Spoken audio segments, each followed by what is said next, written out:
certs. Why do you need so many certs? One, the more the merrier. Two, there does come a point where you start racking and stacking, right? So if our resumes are equal, our experience is equal, and you have to choose between one or the other, sometimes it's, look at the certs this person has. If you're multi-disciplined, so if you have, two from Cisco, so you got CCNA security, you got a couple from AWS, you got a couple from Azure, you got even the Google Cloud stuff, right? So you start to expand. Then you get into a Security Plus or an SSCP, right? You're not pigeonholed in just one specific domain, you're multi-domain. So this kind of speaks to that, where SSCP actually is done.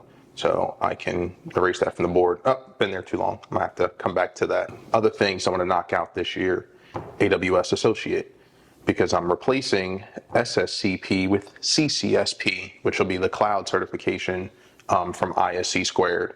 So to have two cloud certs, knock out OSCP, Pentest Plus, two pen tester certs, and then CISSP, kind of more like the capstones. Most people know that you have to have 5 years of experience.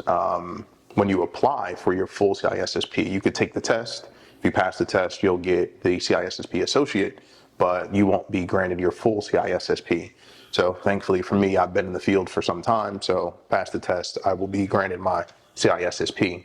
Also, it helps if you have some of the lower level ISC squared certs. So passing SSCP recently, if I pass CCSP, that'll help with my package for submitting for CISSP. If you're beginning in cybersecurity, what do you think the first cert you should get? Or the most important cert? The most value for beginners? That can go a couple different ways, because security in itself is multi-domain. So you could say, I have Security Plus or SSCP. Those are two good foundational certs. Someone may say go as far back as A plus and get an understanding of storage and drives, and how those things work. So you could even go as far back as A plus, but you don't necessarily need that technical depth to work in the field. If you're working on policy, I'm sure people that are very policy focused aren't necessarily focused on the technical stuff. It's, for myself and other professionals alike that have to take the policy and figure out how to turn it into something technical and how to apply those things technically, because a lot of times policy is based on law. So a lot of policy will be written by lawyers or people that operate, at that level, and they don't necessarily have the technical expertise. So you can work in cybersecurity, not necessarily be a technical professional. I wouldn't suggest skimping on having some of the technical certifications or the technical training and know-how, but it's not necessarily a requirement. So for me, I started with Network Plus. I was working for Verizon at the time. I was doing I was a field technician doing POTS or plain old telephone service, the copper 2-pair stuff. I was doing POTS maintenance years ago. So I understood bandwidth attenuation, started learning what the ports and protocols are, and stuff I won't get into right now. But I had an understanding of those things before I took the Network Plus class, and then passed first time. So it was pretty easy. From that, rolled into Security Plus. A lot of the concepts from Network Plus rolled right into Security Plus, made it a lot easier, just how my brain thinks, and we'll have more on that later. I picked up a nail in the driver's side rear tire, what was it, like 2 Fridays ago? So F8's at the shop now, getting a new tire, and then at some point in time, I need to get another tire for this, because the same thing happened in this, and I think going there was the culprit. So going to the lot was the culprit. That's the common denominator. I'll take you to see lot that I purchased back in December. What's funny about that is a couple days prior, maybe like a week or so prior, is when it did the credit check for the Ferrari. And the inquiry shows up on my credit report, but little known fact, If you finance a vehicle through Ferrari Financial, it does not show up on your personal credit. So get your credit right. All right, where we at right now? I have yet to name it. My first house I did Casa de Deck. My grandparents' property I called Deck Estates. So this might be the future home of Chateau de Deck. What you have here is 8/10 of an acre. That is waterfront on East Lake Toho, St. Cloud, Florida. Future plans would be grab the adjacent lot that did not sell last year. If I can make that happen, we asked the seller for first right of refusal. If we make that happen, then we'll be at an acre and a half waterfront, and then try and make a play for the last adjoining lot that did sell a few years back, but nothing's been developed on it. I don't know that they will be able to develop anything on it because it's a very weird lot. So maybe we can grab that as this continues to develop. You'll be able to walk through the process of building a home from the ground up if you've never seen it. Never seen home under construction. It's a fun process. It really is. It actually goes back pretty far from the street, relatively wide. Home that I'm looking at building will be rather significant. We're definitely going to do at least, well, I won't say at least, we're doing a 4-car garage. I already have a floor plan picked out.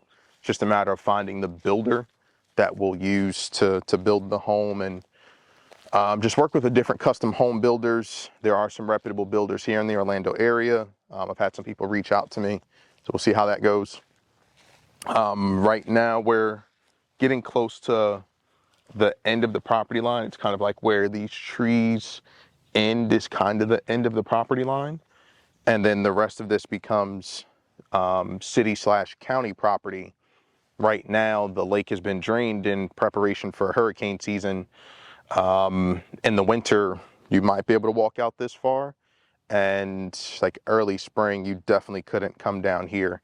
So they've drained the lake quite a bit.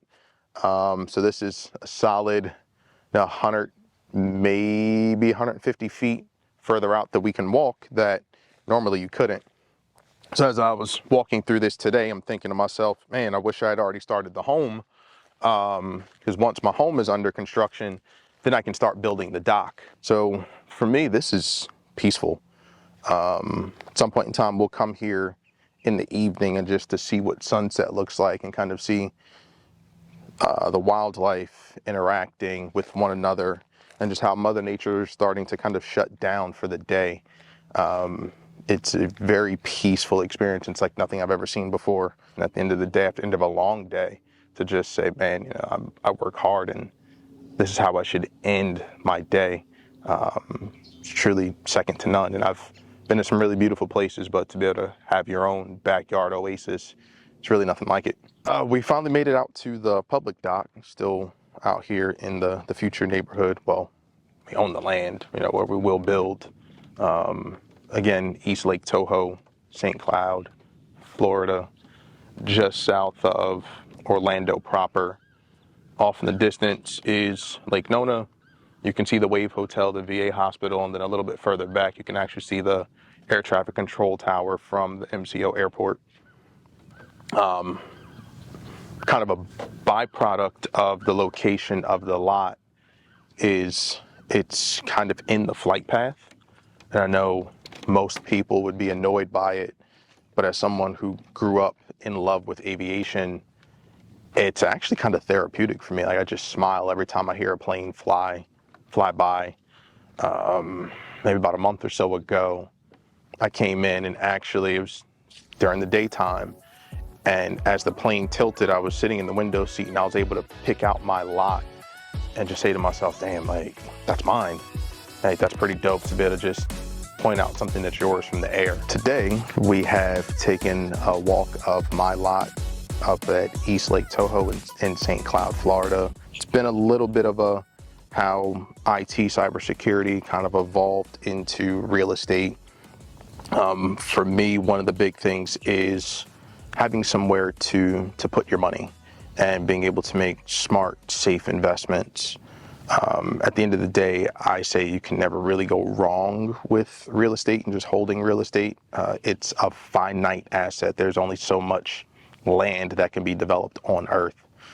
So until we start building stuff on Mars, on the moon, guess what?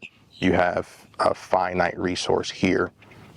Also, I've seen how purchasing a home has allowed me to grow over the years. You know, I had a good friend of mine gave me some awesome credit education when I was about 22, and it was before you buy a car, before you go buy an expensive car, you know, drop something normal, buy a house first, right? Like allow that to be the big hit on your credit. Right after you buy your house, then you can go buy your car.